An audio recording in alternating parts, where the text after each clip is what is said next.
In this video, we will go over how to perform a cardiac ultrasound. We will be using the cardiology conventions.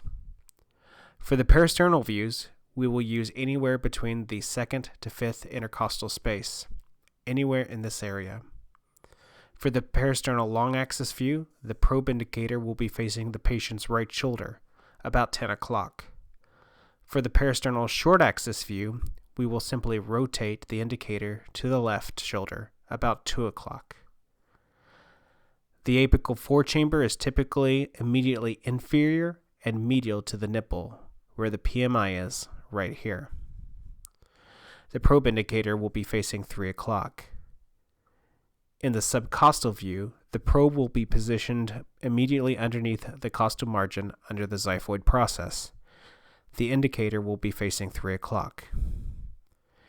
In summary, we are going to go 10 o'clock, 2 o'clock, 3 o'clock, and 3 o'clock. In our parasternal long axis view, we will place the probe in the 2nd to 4th intercostal space with the probe indicator at 10 o'clock. In this view, we can see the right ventricle, the interventricular septum, the aortic valve, the LV outflow tract, the mitral valve, the left atrium, the left ventricle, and the pericardium. You may also see a circular structure deep to the pericardium.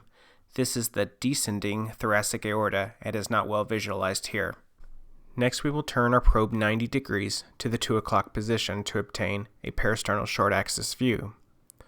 The most important view to obtain is roughly in the mid-ventricle at the level of the papillary muscles, shown here.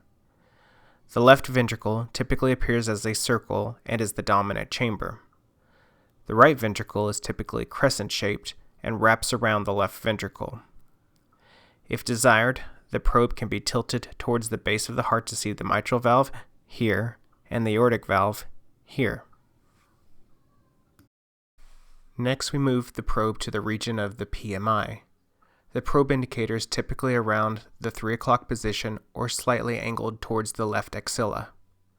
All 4 chambers of the heart should be visualized: the right atrium, the right ventricle, the tricuspid valve, the left atrium, the left ventricle, the mitral valve, and the interventricular septum.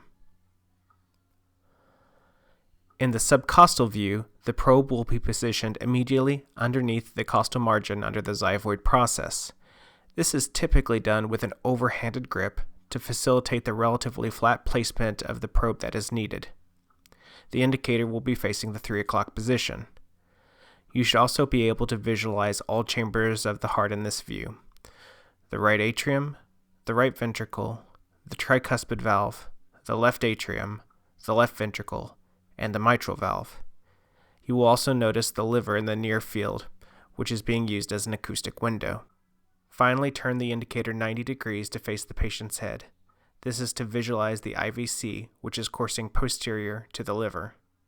The structure should be delineated from the abdominal aorta by visualizing it on the right side of the patient, communicating with the right atrium, and the presence of hepatic vein tributaries.